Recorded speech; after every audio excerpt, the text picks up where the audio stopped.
Chapter 3, Angle Measures Vocab. So these vocabulary words we will be using in different parts of this chapter.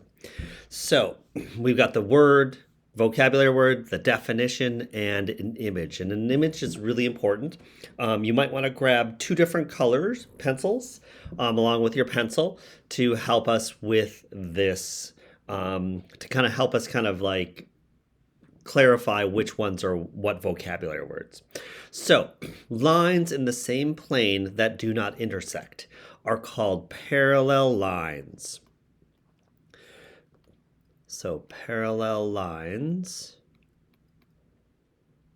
Now, we're not just saying that they don't ever meet. That is a earlier kind of definition that we use with younger grades. And at our grade, the 8th grade level and upper, we use lines that are on the same plane, so on this piece of paper, that don't intersect. Now, they are what we call equidistant, meaning the distance between the two lines are always equal, and that's why they are parallel. Now, we do have a symbol, so I want you to draw two lines, and this symbol, they're like little carrots, they called. So that indicates that they are parallel between those. All right, so our next one, perpendicular lines, is a line meeting another line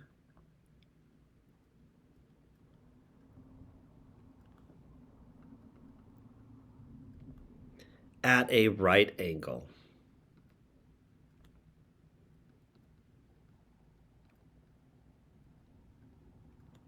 Which is 90 degrees. And they are perpendicular.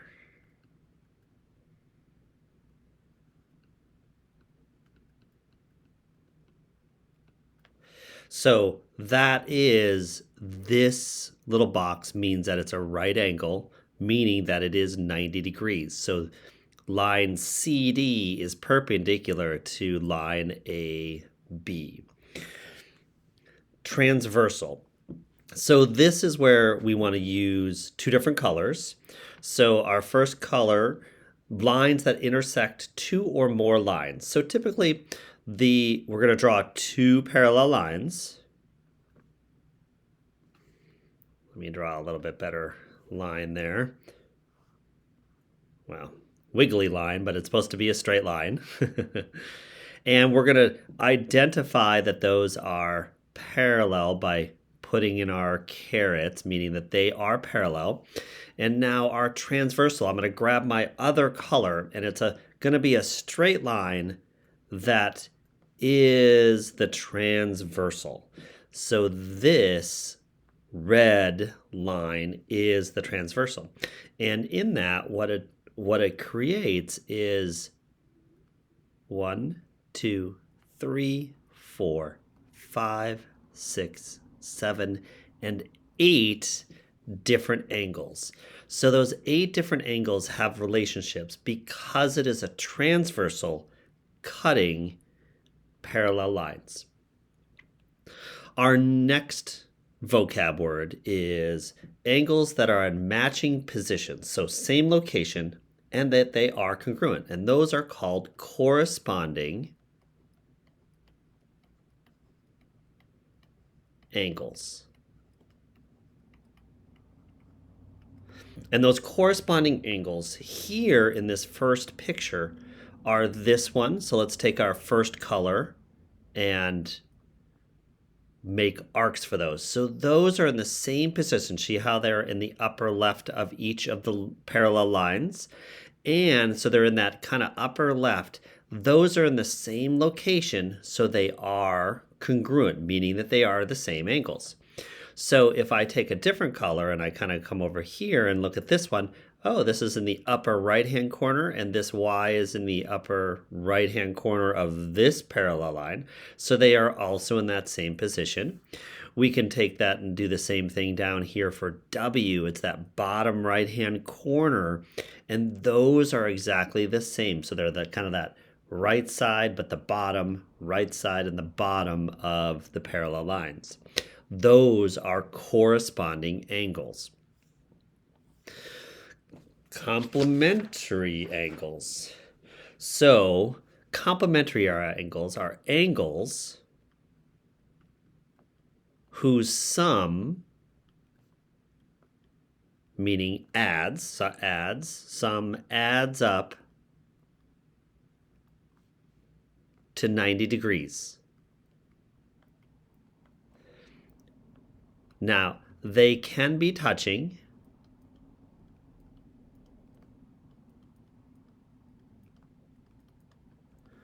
which means adjacent,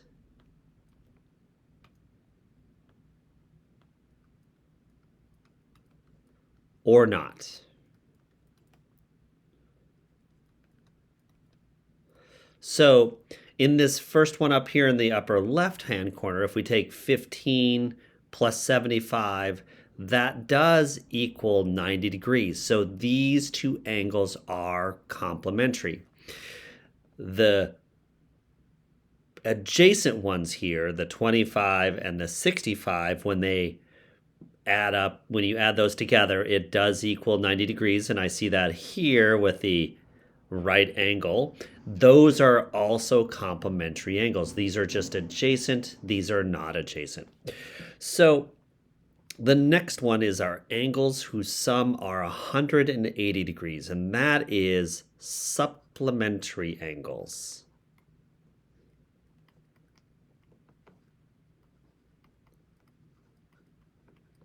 And if they are touching, like this one right here with the 120 and the 60, those are adjacent. So those are adjacent. And how do we know that? Is it adds up to 180 degrees. So supplementary can be written kind of all the way across to make a straight line. Now, if they're not adjacent, that means they're separated or different spots. So, but 110 plus 70 is supplementary also. So these two, complementary and supplementary, get very confused back and forth. They sound similar and they both add up, but one adds up to 90 and one adds up to 180. And they are common confusers. So one way to remember it is this C. So when you have a C, what I think about, the other one down here is an S. So in that supplementary, we can kind of think of that as an angle kind of bringing it down, and this one kind of brings it down too. And to see how it's makes a 90 degrees, a 9 for 90 degrees, and this is a 8, which reminds me of 180 degrees. Oh, not percent, 180 degrees. Now, that also, you can also remember C comes before S. So we could say C comes before and S comes later. So meaning that 90 comes before 180. So that's another way to remember it. So my favorite way is the C and the S. Do you see how it right here, it makes the S into 180 right there, or the 8 right there with the S? That's how I remember it because it's easier for me to remember that piece of it. So the next vocab word is vertical. So vertical angles are the opposite angles formed when two lines intersect, meaning they are congruent, meaning they're the same measure. So let's draw some vertical lines. So we've got a line, and we've got another line across. So they're crossing each other.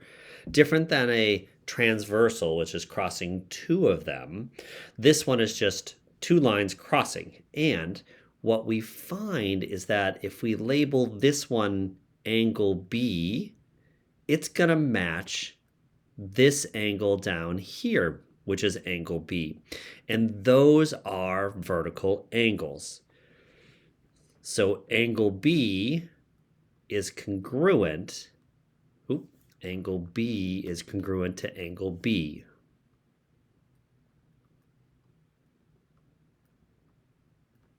Now I'm going to grab my other color and look at this angle. So let's say this angle is angle A.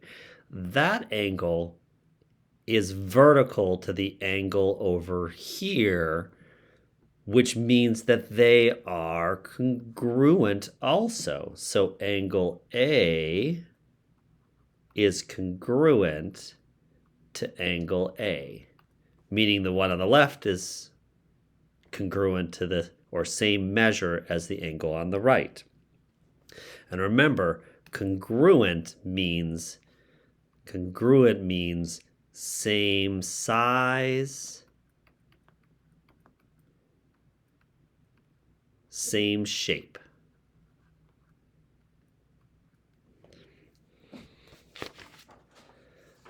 All right, our next vocabulary word are called alternate exterior angles. Angles that are on the outside of two parallel lines and on opposite sides of the transversal. Phew. So first off, what I kind of want to think about is, what I look at is, what does it mean to be exterior? So this exterior, we can think of as these parts out here, this part and this part. So if you kind of do a light shading, you can kind of see how it's outside of the parallel lines. So that's what we mean by exterior.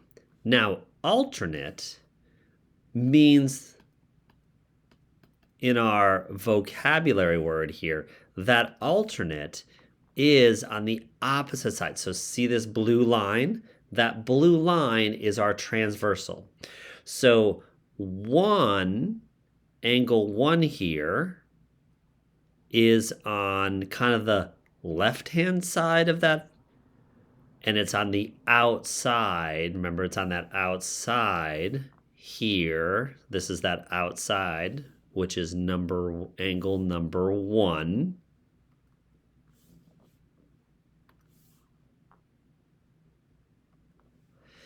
So that angle is an alternate exterior angle to angle 8.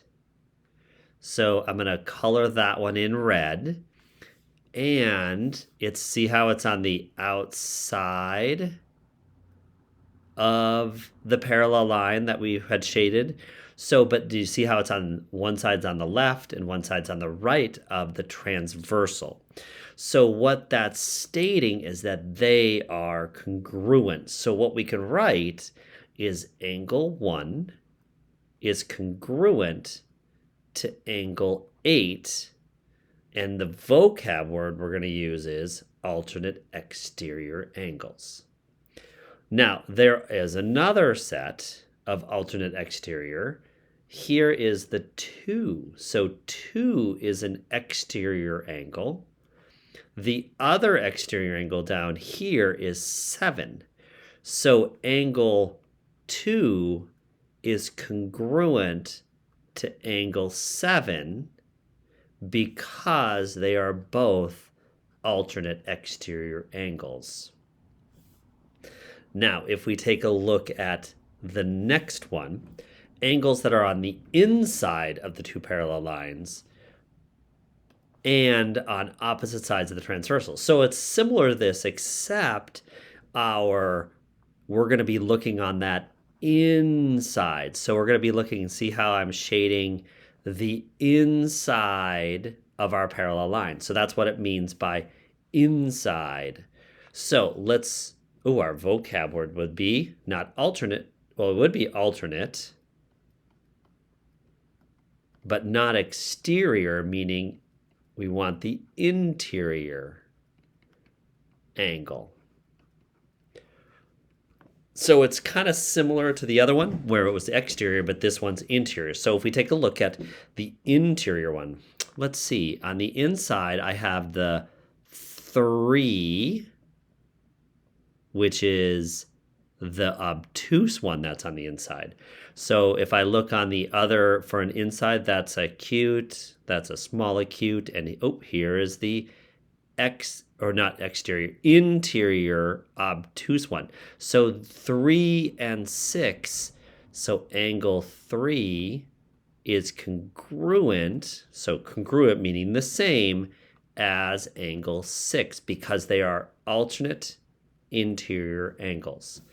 Now, if we look for the other one, which is the interior, which is 4, and 5. Do you see how they're on opposite sides of that transversal?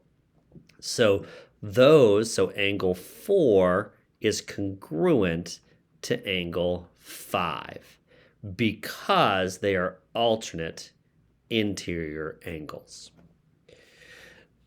Now, adjacent angles.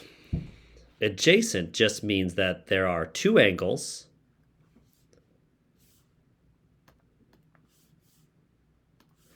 So 2 angles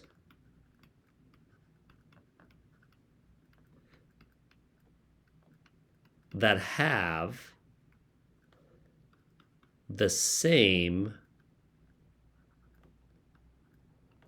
common vertex.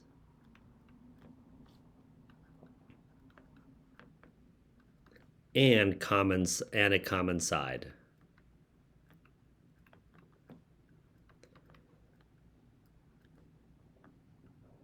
So what does that mean? That means that they share this vertex, each angle A and angle B, and that they share the common side, meaning this line right here. So that line, that ray, is bumped up against A and B. So it means next to. So if you're sitting next to somebody, say, in a classroom next to each other, or say at the table next to each other, you both are adjacent. Now, if somebody is across from you on the table, or say behind you in your desk, then they are not adjacent to you. They are either behind or across the rectangular prism, but they are not adjacent to you. Now, let's take a look at an example using those vocab words. So, if we take a look at using the vocabulary words here, we need to use the figure to find the measures of angle 1 and angle 2. Then explain your reasoning with using your vocab. So, I'm going to start with this angle right here. So I see that this angle is I see my transversal. Line T here is my transversal. So I kind of see that 63 and angle 1 they're on the same side. So it's not either of the alternate ones. They look the same. So they have to be a congruent one. So let me go back and look back at my notes and go, nope, it's not one of those. They're not supplementary because that makes a straight line. Not 90 degrees. Oh, there it is. So if I look right here, it kind of matches one of these. So that vocab word is corresponding. And I see that they are congruent here. So let's go back and we're going to write that word using corresponding. So the given,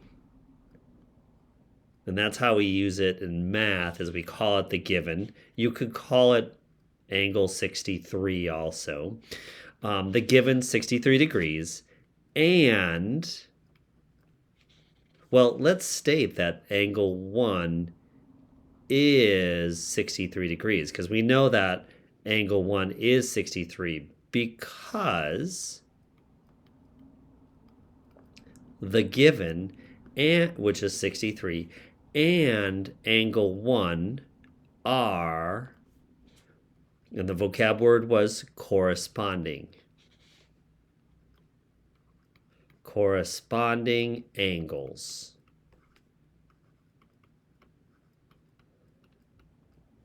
So that's how we got to angle 1.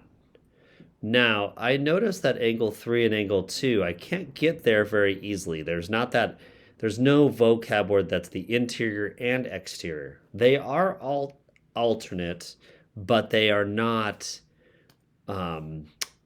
like interior or exterior, both interior or both exterior. So I have to look for something else. And I see that this angle 1 and angle 2 make a straight line. And that reminds me of that word supplementary. Supplementary. So we're going to use that vocab word of supplementary, which means 1 and 2 add up to 180 degrees. So I know it's 180 degrees. I know angle 1 is 63 degrees. So that means I'm going to subtract that. Don't forget to regroup. That is a common mistake. So that would be 10 minus 3 is 7. 7 minus 1 is 1. So 170 degrees. So angle 2 is 100 equals 117 degrees because angle 1 and angle 2 are supplementary angles.